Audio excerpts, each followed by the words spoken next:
What's up, viewers, subscribers, and agents alike? It's your boy Enlightened Luciferian Prince coming to y'all once again.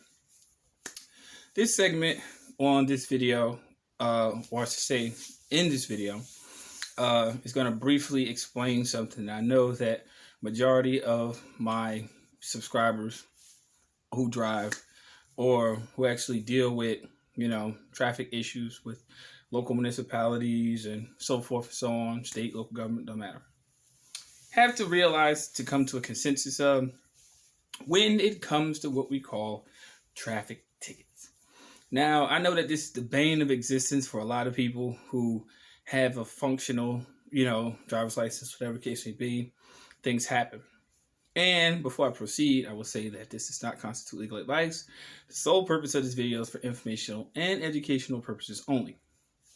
Now that that's out the way, let's get to it. The purpose of a traffic ticket, irrespective of anyone's personal belief, whatever you wish to adhere to, whether you wish to adhere to the consciousness of the situation or whether you wish to aid and abet your own destruction as far as obliging yourself by it, hell, the choice is yours at the end of the day, but it's perfectly fine. The purpose of a traffic ticket is strictly for raising revenue for the state. There is no ifs, ands, or buts about it. Period. If you realize that everything that you do by state statutes and codes and rules, regulations, and procedures under color of law can be deemed criminal, even though it's a bold-faced lie, but we'll get there later on in the video, is and can be considered a ticketable offense.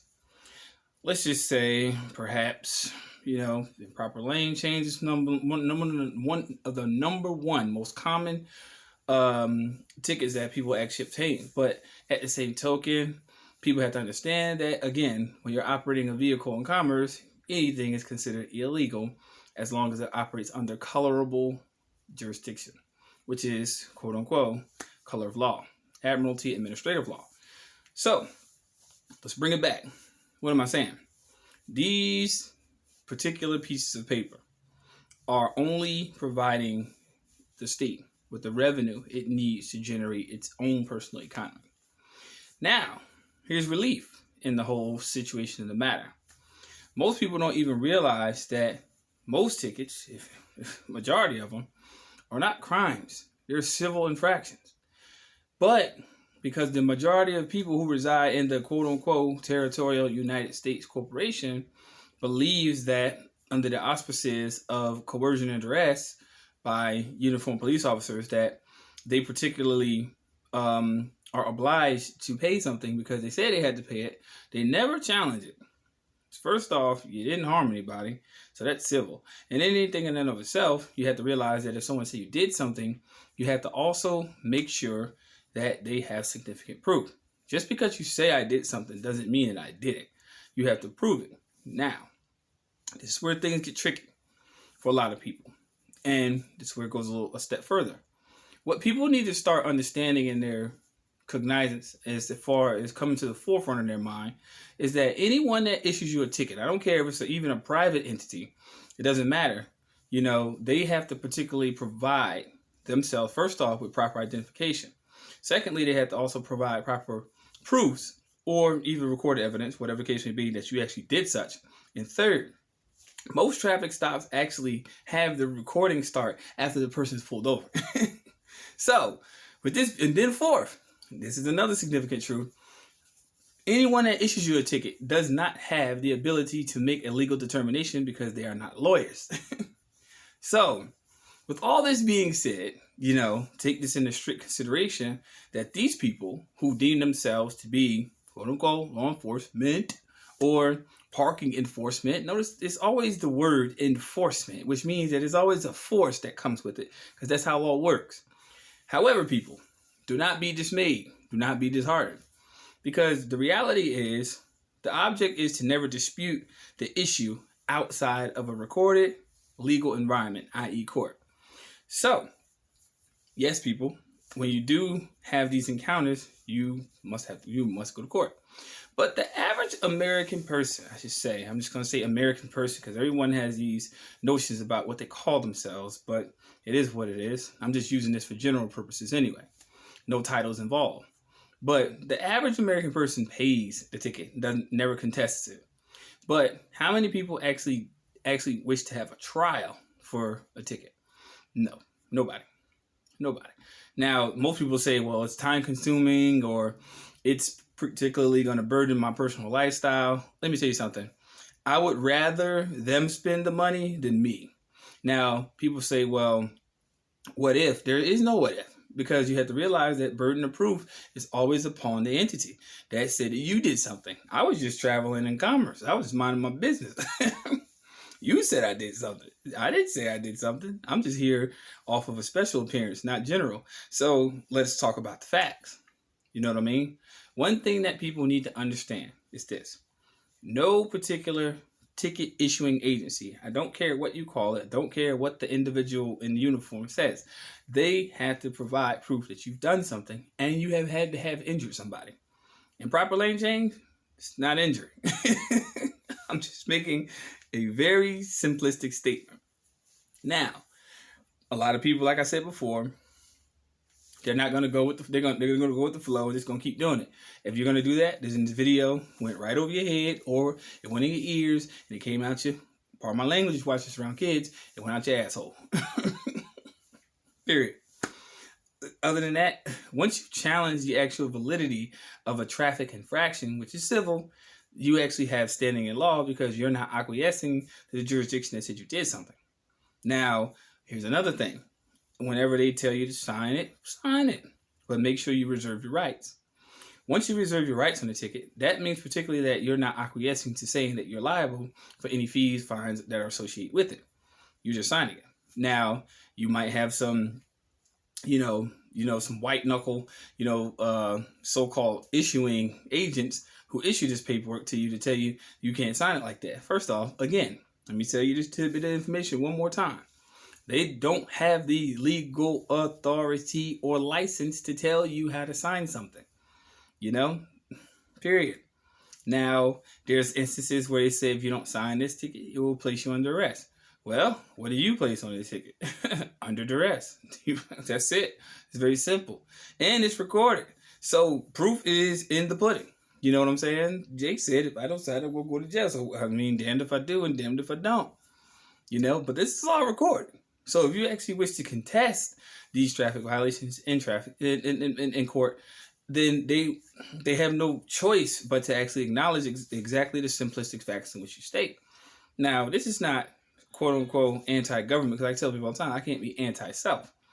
And in the simplistic sense, you have to take it into strict consideration also that this is the methodology that they use in order to extract currency from the populace. So y'all better realize that you're literally still being pirated for doing something that's perfectly normal.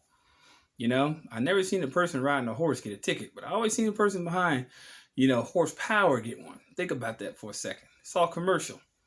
And if you're also traveling with people, the truth is this, that the people who are traveling in your vehicle are considered for hire.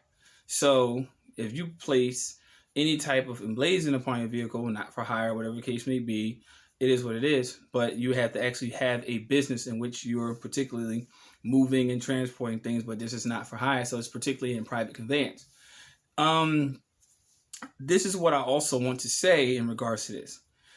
If anyone ever says that, you're a sovereign citizen, let me tell you something. There is no such thing as that. That is a misnomer. I said it on my videos before. You're either a master, which is sovereign, complete ruler in respect of your own realm and your limited sphere, or you're a citizen. You can't be both. Y'all have to realize that a lot of these departments so-called, I don't care where you reside, internationally, have been informed of this ideology. The truth is just that it's the suppression of you actually being informed of your actual recognizance of your legal standing to not be indemnified by any act of forbearance upon another person is seen criminal. That's foolish. So whenever they ask you that question, or if they do ask you a question, if they say that, there's no such thing. That was a term that was codified and actually placed and implemented into the minds of people to make you believe that you are either violent or you are anti-government. First off, if I am sovereign, I am my own government. Period. I am my own government. And I would like for certain people who are actually like movie buffs and, you know, series, TV show buffs, whatever the case may be, whatever you call yourself, binger, don't care. Check out a show called Bosh on Amazon Prime. I'm telling y'all, check out season 6. If you look at season 6, you can see that they're implementing this ideology even in this series, like straight. Like I've watched all previous series on this, and I've never seen nothing like this until recently. But it's only prevalent right now because people have this basically an awareness about what's going on, and then they want you to believe that the individuals who are actually enforcing their own private right to life, liberty, and property are considered a threat to, quote unquote, the establishment. That's not true. It's just that those people who are legally competent and know how to maneuver in the system are the ones who are supposed to actually enforce this in a court environment. Period. So once you reserve your rights before you get to the venue, you don't have to question jurisdiction because it's already emblazoned upon the signature. Y'all check it out. I'm telling you, you'll see some things that are really some eye-opening situations in regards to that series. You will really see it. But one thing I will say, be careful of the subliminal messages that are in that series. And you'll be surprised. Straight. Because the truth is, the people aren't doing nothing wrong, but they want to make it seem like these are people who are radical minded. No. We're just legally minded and legally competent. The ones going out there and doing anarchy or whatever the case may be, because at the end of the day, you pulled me over. And you just learned a very significant truth in less than 15 minutes. So people, I implore you, those people who are aware, who wish to have it, this is what it is. Those who don't, it is what it is. See, I know that this world I live in will never accept the whole truth about a situation because I know that their minds have been dissected into sections which have been compartmentalized to accept one thing that's a lie is the truth and the truth is a lie. So I know that that exists, which is what's called cognitive dissonance. So a lot of stuff I say on my channel doesn't resonate with people.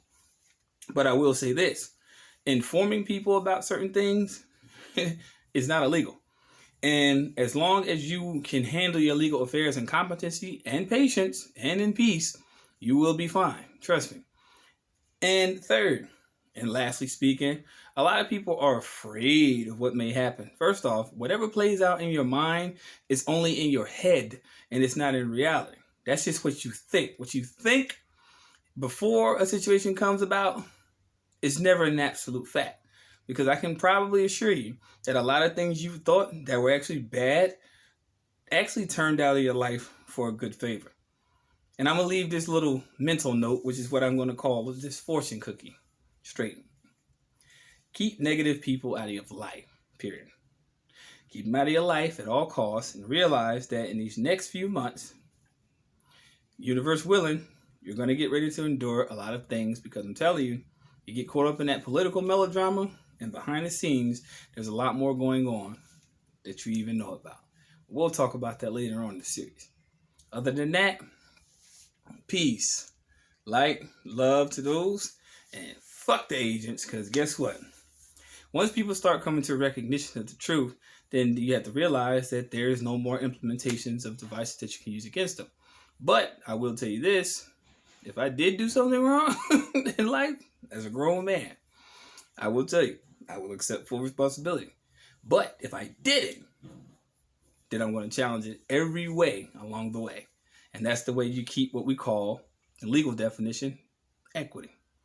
And it also keeps your bank account from going into zero negative balance, negative zero, negative 200, negative 400. It keeps it from going into negative. Because you got to realize that at every angle, someone's trying to take something from you every day. Even if you buy groceries, it's a necessity. That's what they call it. Consumer goods, services, all motivated by capital. So trust me. Ask yourself this question. Why is every centralized so-called situs in every state called the capital? Ask yourself that question. Take care, y'all. Stay tuned for the next upload.